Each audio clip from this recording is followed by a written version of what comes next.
Hello, welcome to another episode of Chris Speaks.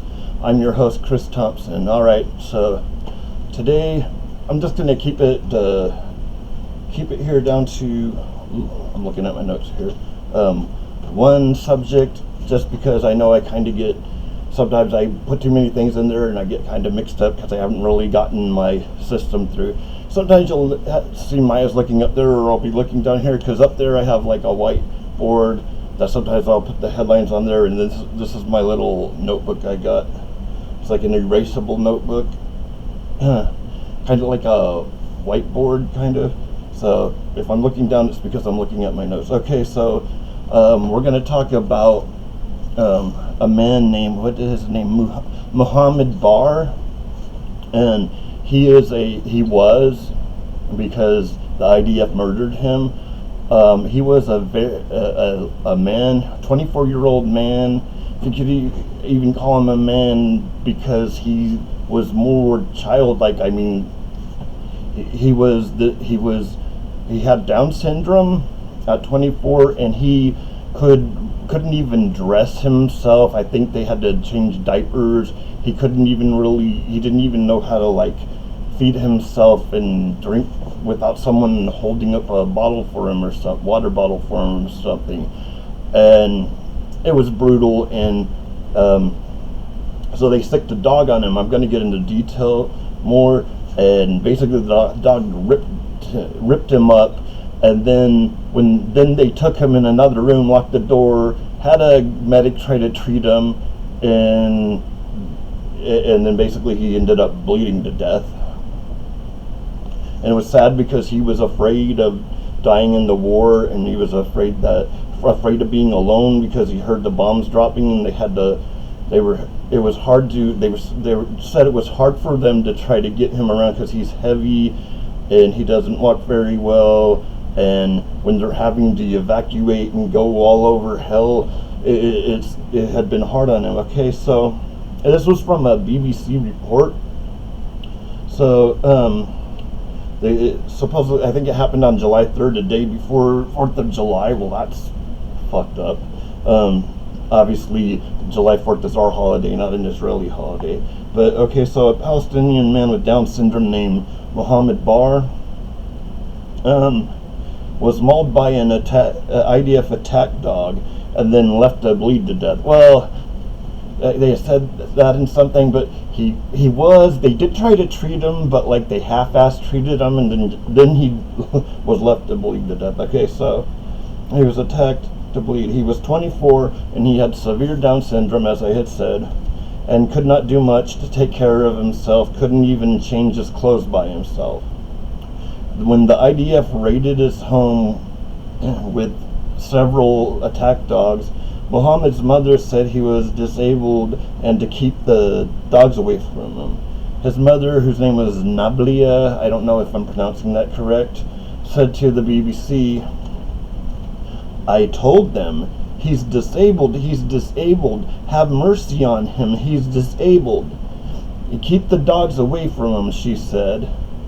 And she said that the dogs attacked him. Obviously, the soldiers let the dog attack him. The dog attacked him, biting his chest and his hand. Muhammad didn't speak, only muttering, "No, no, no, no." The dog bit his arm, and blood was shed. "I wanted to get to him, but I couldn't. No one could get to him." And he was patting the dog on the head, saying, enough, my dear, enough." In the end, this is terrible, and I'm having trouble reading it, because just imagine this. This is like your kid or something. In the end, he relaxed, and the dog was tearing at him while he bled. She also said that they took him to another room and tried to treat his wounds. They took him into another room, she said. Into a separate room, she said, and locked the door. We wanted to see what had happened to him, she said. They told us to be quiet, and they pointed their guns at us. They just attacked their son, and they're pointing their guns at them. They put us in a room by ourselves, and Muhammad was alone in another room. They said they would bring a military doctor to treat him. The family of Muhammad, the family said Muhammad was not well. And the IDF kept saying, he's fine, he's fine. Two of his brothers were arrested but haven't been released yet. And people will say, oh, see, they were going after the brothers. No, they usually arrest people just for the hell of it. And in this case, to try to make it look like, see, we were going after some people and we had to do it. No, they're monsters. They fucking enjoyed it. They enjoyed that shit. Just like the Nazis did. And fuck you, it's not anti-Semitic to compare them to Nazis if they're acting like Nazis. I mean, aren't most of the Ashkenazi Jews from Germany the ones that are mostly in control? I mean, the majority of the people, the ones that have all the rights in Israel, are the white people, the Germans, I mean, so it's not that strange for, I mean, face it, the people, before they started going after the Jews, then the Jews were after against the fascists. They were like every other German and all these other Europeans, where they were all turning to fascism. They were into fascism, and so they took the fascism with them, and they just did it to did crap that was done to them to some other people, the Palestinians, which is what I mean. Okay, so I had read in an article that Muhammad was afraid of dying in the war. He was scared and he was afraid to be left alone. Like, he would freak out if he was left in a room alone. So, yeah, and he got, his fears came true. Because these monsters freaking used a attack dog, and used their dog to maul a handicapped person. I mean, do you really, was Muhammad, what did they say? Was he Hamas? I mean, really, was he Hamas? The guy who shit in diapers and couldn't take care of himself? Are these the Hamas guys you're going after? Come on, give me a break. If you think they're going after Hamas, by now it's bullshit. And if you think our government is doing anything to pressure them to take less civilian casualties, they're not. I mean, and there was a press conference, and it's with the State Department, and it's not the Miller guy they usually got, it's some fat dude with glasses. He looks almost like he looks Hispanic. He almost looks like do any of you remember Siskel and Ebert? I think Ebert was the fat guy with the glasses. He looked like a Hispanic Ebert. but when he was there, he's like, his whole thing and this whole press conference, he was basically just like, oh, I don't know this and I don't know that. Like, I don't even know why he was there, because he didn't seem to know anything. And just, well, I haven't. They brought this up. Well, I haven't read that particular report. I find that hard to believe. First of all, it's all over the damn internet, and you're part of the State Department and you haven't read that, but that's what he does. Miller does the same thing too. No matter what it is, well, we don't have updates on that. Well, we don't do that. There's never an update on anything, and they never can comment on anything.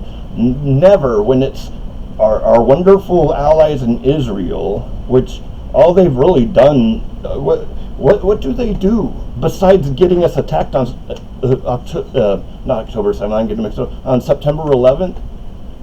I mean, literally, that terrorist dickhead, Bin Laden, he said, they asked him why he did it, or I don't know if they asked him, but he did this thing where he was talking on the TV, and he said, not that he wasn't against all Americans, but he was against American foreign policy, and that the reason he was attacking us was because of our support for Israel. And now you kind of understand why people get so pissed off that they want to drive planes into buildings. This is the kind of shit that's happening to the Palestinian people.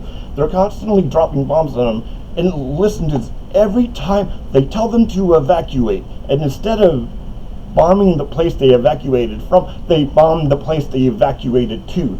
They keep running them around. They're torturing them. They're doing this to exhaust them. I mean, when people say Gaza is an open-air concentration camp, that's exactly what they mean. This is not a war to get Hamas, and it's not even a war to get back at for October 7th. I keep screwing up the dates. There's all these dates now. It's like October to get back at October 7th. Well, hell, we don't even really know how many people who died on October 7th even were killed by Hamas members, because they've been lying for the whole time, and then they finally admitted, oh yeah, we killed some of our own people so they wouldn't be taken hostage. So we can't believe a damn thing Israel says, and they're doing this shit to get their jollies off. They're sickos. They're fucking Nazis. They're fucking SS pieces of shit that are killing people because they enjoy it. And they tell you they enjoy it. They told us from the beginning what they were going to do. After October 7th happened, Israel told us exactly what they're going to do, and they've done it. They said, we are going to make Gaza uninhabitable. I mean, it's literally there, so when the fucking trial or tribunal comes, when they're sentencing these assholes to either when I mean these assholes, I'm talking about the government people, and obviously a lot of soldiers are going to either get life in prison, or like they did after World War II, they basically they executed them, the Nazis.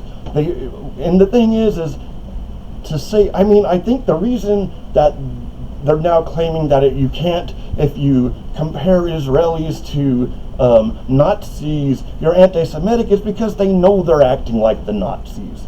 They know they're doing it. They're enjoying doing it.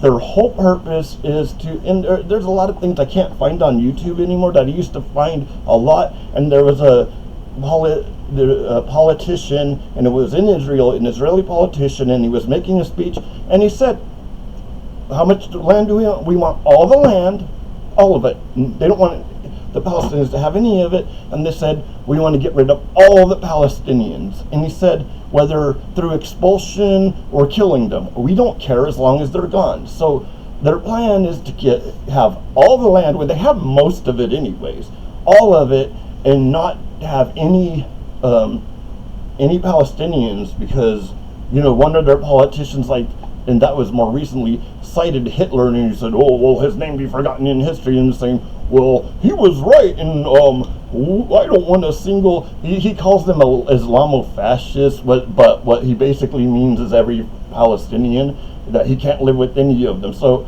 they're basically telling everybody that they're going to kill them, or kick them out, or both, or whatever, and take all their land, and that's that. And no one's going to stop them, because they know America's always on their side.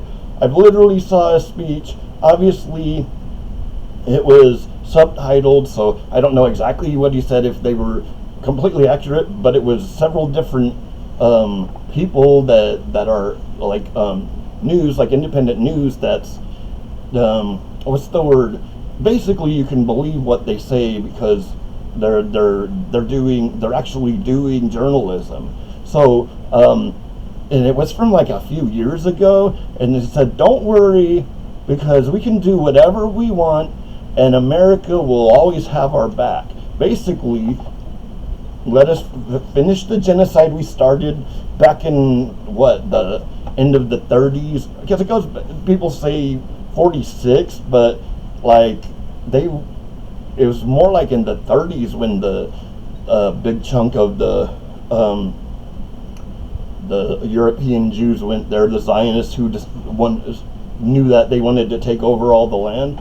So, I mean, they've told us all over these years, years and years and years, forever, that they're going to kill them, push them out of their land, whatever, get rid of them, take all their land. And they've done that. And they're dropping bombs on children. They're dropping bombs on kids playing soccer. They're dropping bombs on people in a makeshift mosque, praying, doing their noon prayers, and they know what the Palestinians do. They know their customs. They know the Muslim customs. They know there's afternoon prayers. They purposely bombed them in the afternoon because they knew they were praying. They murdered children. They fucking sick dogs on old women and disabled people. You think they're the fucking good guys? You think they're the good guys? Well, they sure as hell ain't our allies. No, we're theirs though. But and what we mean by we're their allies is that all the evangelical Christians that think that Jews are just a sacrificial lamb for the end days or whatever, they're the ones funding all this stuff. So the AIPAC owns our politicians, and the politicians back Israel because for some reason they think they need to back them. But then when Jesus comes and they don't accept Jesus, then Jesus is going to kill them all or something, which makes absolutely no sense. But anyways, so these lobbyists that maybe some of them are Jewish, most of them are whacked out evangelical Christians that are Trump supporters that will be the wonderful Christians that will probably help the Republicans murder us. And I got to remind you, this is something that has been said. They have this whole Project 2025 where they're basically threatening to kill everybody if they don't just let them overthrow the government and change everything to this fascist idea of a Christian nation, which isn't very Christian at all, on all the stuff they want to do. And like I don't know, and it's sad because when it comes to pretty much every one of our politicians on the left and the right is bought by AIPAC, and AIPAC donates them, and they're supposed to do, when they become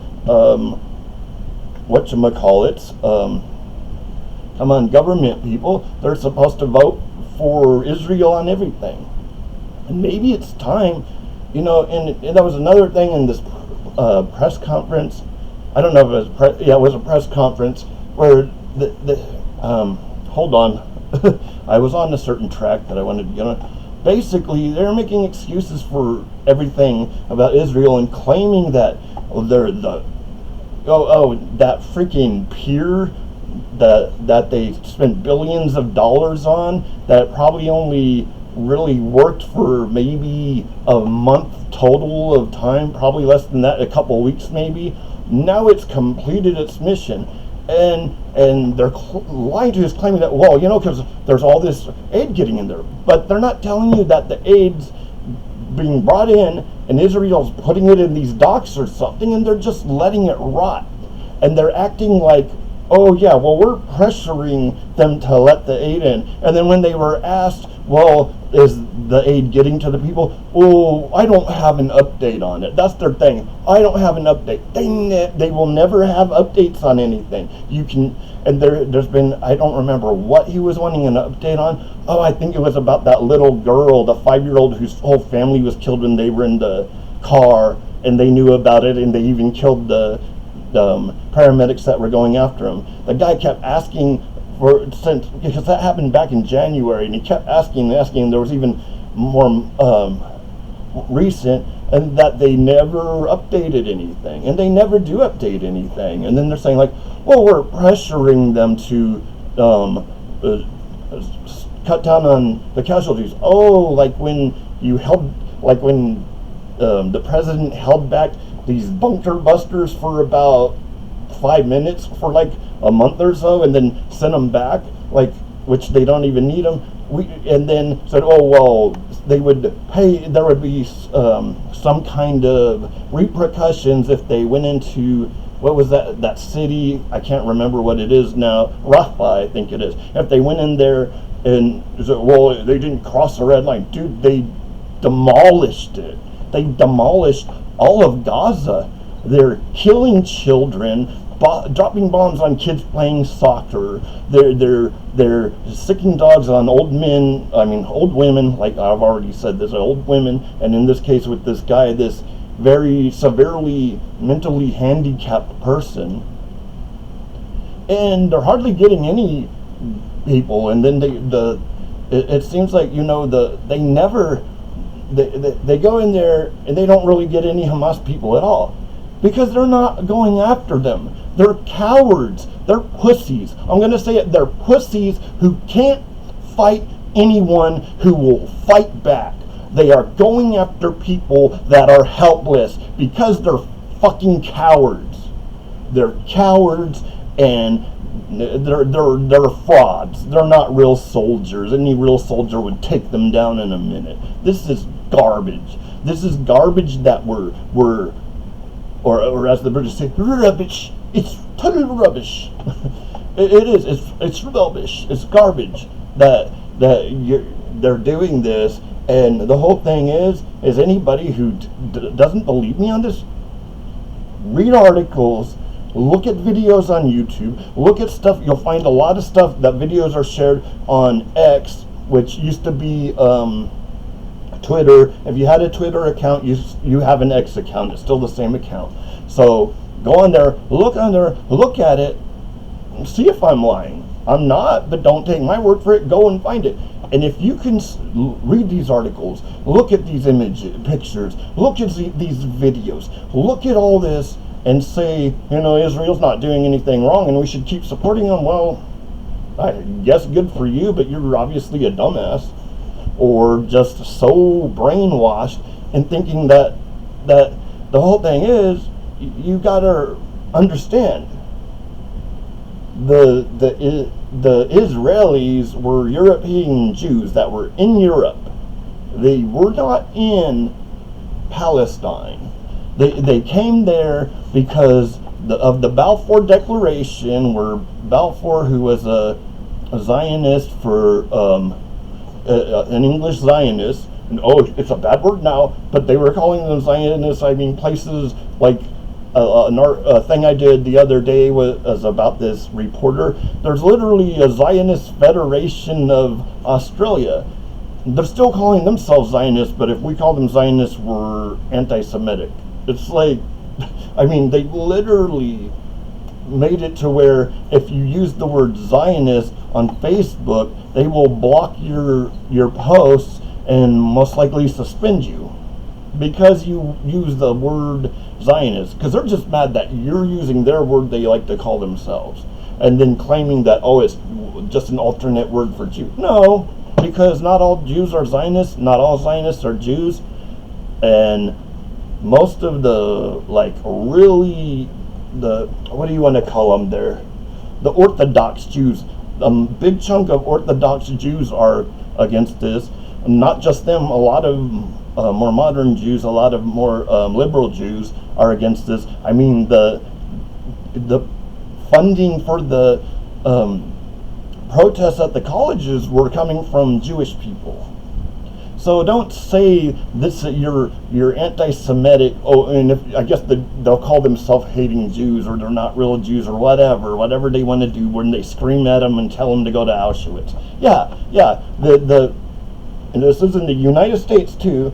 These Trumpers they're not. They call them pro-Israel. The pro-Israel crowd. They're claiming they love Israel, but they're yelling Trump stuff, and they love Trump, and they're telling people they're saying USA, but they got Israeli flags. I think they're a little confused there, and they're telling people to go to Auschwitz, and then they're telling them how wonderful Trump is. So obviously these people are on the Trump crowd, which makes sense as why they're doing so much violence. Yes, it is the pro-Israel crowd that's causing all the problems. They counter-protest, and then they started yelling horrible things at people, like telling a Hasidic Jew to go to Auschwitz. Oh my God, you want to talk about anti-Semitic? So this is the deal, man. Taxpayers are funding a genocide. It's well known. Everybody's calling it a genocide. History is going to see it as a genocide, and it's also going to be looked down, unless there's, at least up to this point, it is the most documented genocide ever, because people had their cell phones. I mean, it's not getting documented as much anymore because they don't have internet access or even electricity half the time, and they'll probably never get to have internet again because Israel doesn't want them to be filming the massacres anymore. So, I mean, this is how it is. This is the reality. Their war on Hamas is not a war on Hamas. It's a war on the Palestinian people. They're blowing up women and children, babies, disabled people, old people, forcing them to roam around, trying to find places that are safe, and every time they tell them to evacuate and go to a safe place, they bomb them at the safe space. There is no safe place in Palestine, in Gaza. And then we don't even talk about all the stuff that's been constantly, all the murders that have constantly been going on in the West Bank, and they just invite more and more settlers. Most of them are coming from New York City so they can go murder them some Palestinians. And they murder them and nothing happens to them, and if the Palestinians try to fight back, the IDF comes and murders them. So we're dealing with a country of homicidal maniacs. I mean, oh, dude, so I'll talk about one more thing, right? So there's this article that came out where they interviewed this IDF person, and she said she went to, I don't know where she was, she said she went to Israel and became a part of the IDF to get this, so, what was it? So she'd get more followers on TikTok. Yes, they're literally murdering people. They're going in there, the people who are going over there, joining the military so they can murder people to get more hits on TikTok. Like, they're literally murdering people for social media. This is the kind of shit we're dealing with. This is not a normal army, the most moral army in the world. Well, that in itself just shows you that they're immoral. Because how can anyone have any sense of morality calling any military moral? Militaries have nothing to do with morality, man. They're for war, they're for fighting. We're the most moral army in the world. Well, that's just them admitting that they're the most immoral army in the world. They're not the most moral army in the world because they're moral.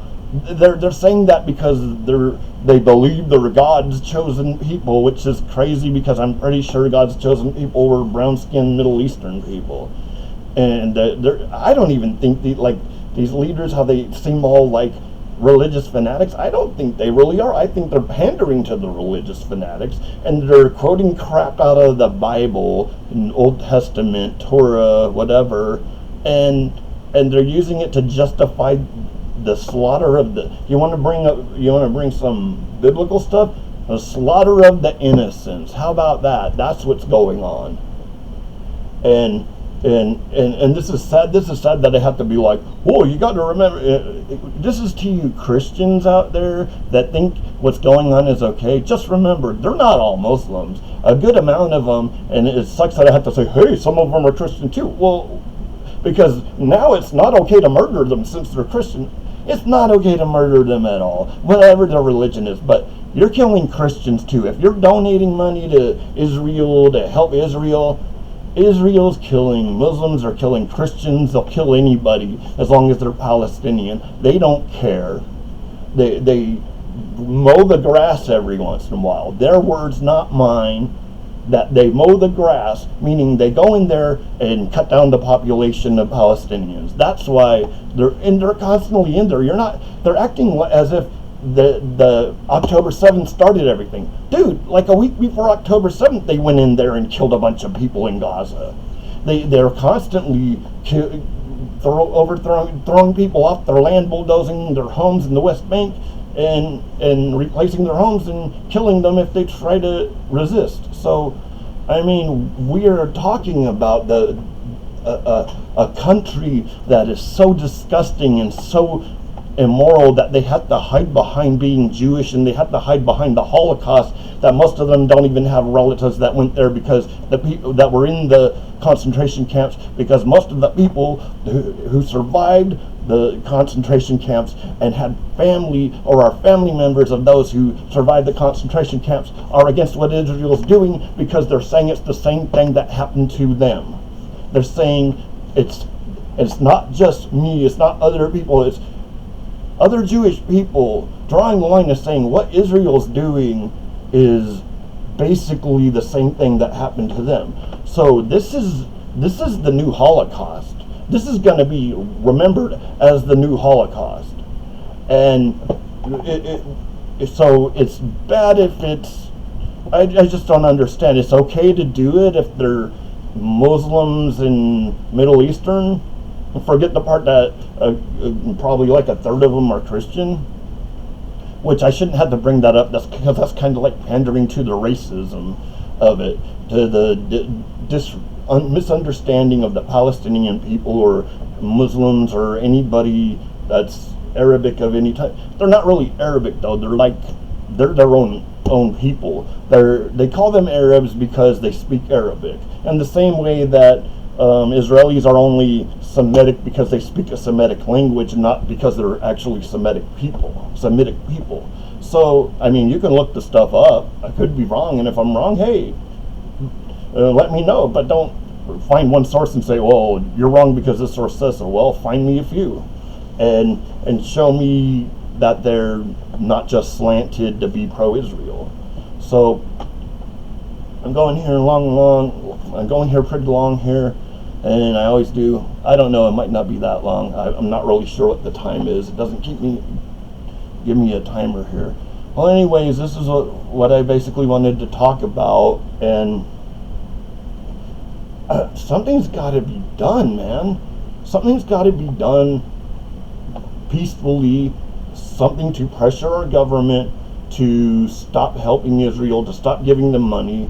And I mean, and if our government's not gonna do anything to ensure that the aid gets to the Palestinians, don't keep sending it just to let it rot. Like, why even waste the money if you're not even really trying to help the Palestinians? You're just trying to make yourselves look good when you know damn right that you've been told by experts that Israel is keeping the aid out. You've been told by the people, the aid workers, that they're doing it. They're purposely going after aid workers. They're purposely going after the civil defense force in Gaza, which are the people that try to go in there and dig people out of the rubble and stuff.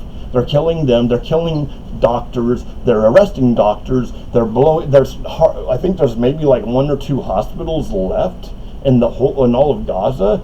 And they're just completely decimating them. They're killing people that are going over there to help. And it's just disgusting. It's disgusting that our government supports this and they act as if it's the right thing to do. Really? How would you like someone to bomb your family? Blow up your nieces, nephews, daughters, sons, grandmothers, fathers, your disabled sons, daughters? You really think that's cool? I mean, if you wouldn't want it to happen to you, then why support it happening to other people? I mean, if you want to know the truth, the only reason we have Israel as our allies is because they ensure access to American interests, and by American interests, means other people's oil, other people's products. Anytime they're talking about Western interests or American interests, that means they want to steal your shit because they don't like it belonging to you. They want it because we're America and we take everything.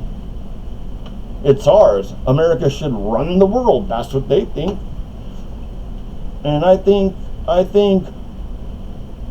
wish America was the what they claimed it to be. this wonderful land where everything is wonderful, but it isn't. It isn't.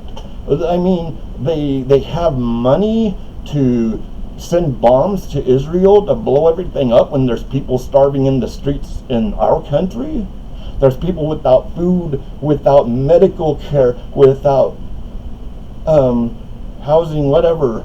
And I'm not saying, spend it on us and not them. I'm just saying, if you can't even take care of your own people, why are you helping other people kill other people?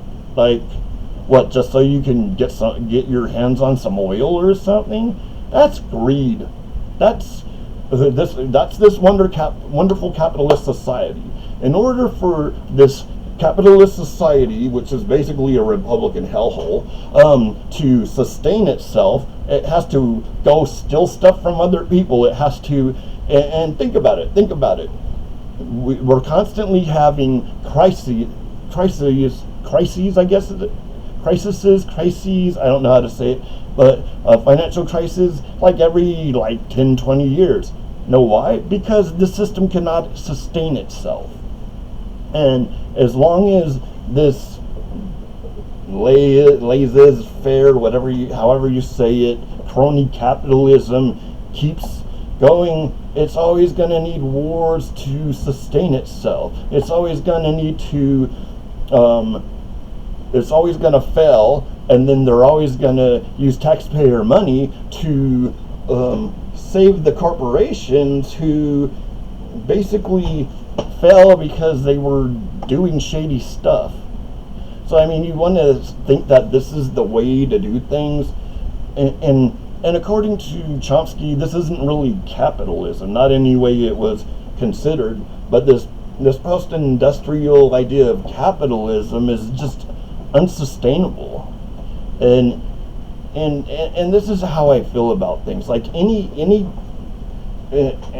don't hold me accountable on this, but I feel that any society where that can only exist with a few of the people, a small percentage of the people owning everything while the rest have nothing, then it has no right to exist. No society in which people are starving while other people have 20 houses and 50 yachts and crap like that has the right to exist. And I don't mean this in any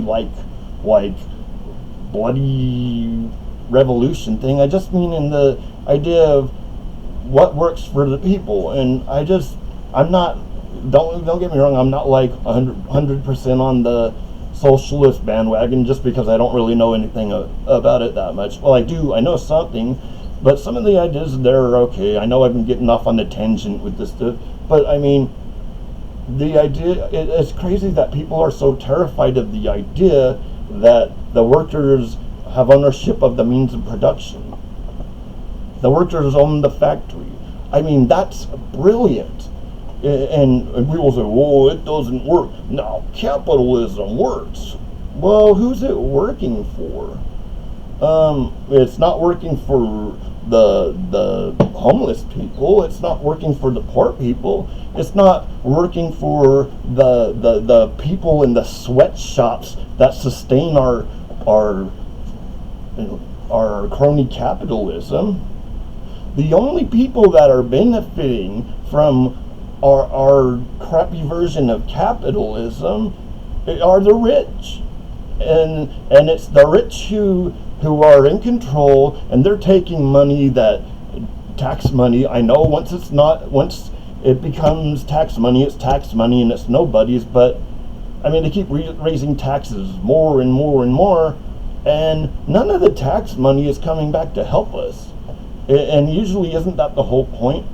I mean, probably the best thing that, at least for modern times, for right now, because it might take 2 million years to get to this idea of what communism was supposed to be, is that maybe the best thing is okay, we have some form of capitalism that has a lot of the elements of socialism, as in more social programs and stuff like that, because it's more sustainable than our system. If you don't think so, then remember back and think of just in the past 100 years how many financial fiascos there's been. Okay, I'm getting off on this like economic thing, but anyways, it was mostly supposed to be about what's going on in Israel and that poor guy Muhammad. That shouldn't happen anywhere. That's not cool. I mean, okay, yeah, none of it's cool, but I mean, come on. Do you think it's okay for the most moral army in the world to sick a dog, an attack dog, on a guy who is handicapped? Yeah, really moral, guys. Anyway, I guess I gotta get off here. I kind of going on a tangent, and now they're gonna be like, "You're a communist." I don't know, maybe not. I think you know, a lot of the ideas of socialism. Because okay, before I go off of here, this is what I'm saying. People don't understand what communism is. I'm not saying I'm pro or against it. Like right now, I'm just learning about it, and it's kind of interesting. And some of the ideas seem like they work, but because like as Marx and Engels, basically they had this idea of a transition to a classless, stateless, moneyless society, which I don't know how that would work. And that would be what communism was. But in order to get from capitalism to communism, you had to go through socialism. And socialism has these mixed things and stuff. But you know, I don't know. Maybe it is a little too pie in the sky. You know, I mean, this like maybe classless, stateless, but moneyless. I mean, the thing about that would be figuring out how, if it's not, money's not the incentive because it's a moneyless society. Well, what would incentivize? I don't know what to say. What would the incentives be for people to be more productive? I mean, I'm sure it's in there. Well, I mean, there's like a 2-volume set. I've only seen the first volume. It's like the first volume of Capital by Marx is like this thick, like, because the Communist Manifesto is just like an overview, but this thing I've seen, they like go into everything, so they might explain that or whatever, I don't know. But maybe, I mean, maybe neither one of those, maybe capitalism, especially not our version of capitalism, and communism or socialism, maybe those aren't right. Maybe something in between the two. Okay, like I said, I'm going off on some crap that most people don't even understand. I'm starting to get a little bit of it. I probably won't get it when they go into the like details of the economics. I wouldn't understand it. Well, just sharing that with you because that's what I'm like, you know, if anyone who knows me, I'm always reading, always learning stuff. I like to learn about it, everything. Not everything. Like I have trouble reading or watching anything that has to do with the Holocaust or anything to do with like true crime stuff. Especially like, and this is the whole thing, people don't think that I'm pro-Palestinian because I don't even like to call it that. I'm pro-life, as in a real life. I'm not what's a better use? I am for life. I'm not a anti-abortion person, but I mean, I'm for life. I'm for people to be able to have happy lives. I'm not really against anybody or anything. The only thing I'm against is a country that is decimating a people that they've been horrible to since they arrived there. And it's horrible. And I'm not anti-Semitic. I feel horrible for the things that the Nazis did to not just the Nazis, I mean, there were all these Jewish people were all in these other, Germany and all these European countries. Their countries sold them out. It wasn't just Germany and Italy. No, all those countries sold out their Jewish people to the Nazis. I mean, look at Auschwitz. Auschwitz wasn't in Germany. Auschwitz was in Poland. The Polish people allowed that to happen. I mean, you gotta say that it was horrible. It's really hard for me to deal with. Like, There's so much like I would like to know or learn about what happened, and just like because of historic thing, but it's just really hard for me. It's like, oh man, I'm not even good at reading those true crime thing. My first attempt at trying to read true crime, I mean, I got to remember this is like the most heinous one too. Was it was called Helter Skelter, about the Manson family murders, and I mean, dude, I got like one chapter in it, and I had like got it from the library. I shut the book, took it back to the library. It was just too much for me. So, I don't hate anybody. I don't want anybody to die. I really care about the Palestinian people. I care about people everywhere, but this is the big thing, and this is the thing. People will say, and I've seen it on the social media stuff, well, what about all these other things, Kenya and blah, blah, blah. Well, I don't know if it's Kenya. Maybe. I don't know. I'm an idiot on these things. I know a lot. The thing is I've known a lot about the whole Israel-Palestine thing going back. There's a lot of history, and a big thing is why I've always been interested, because I know our government's sending weapons to them to do this crap. Okay, I'm going way over. All right, this time I really am gonna turn it off. Okay, there's a stop capture. Okay, see you guys later.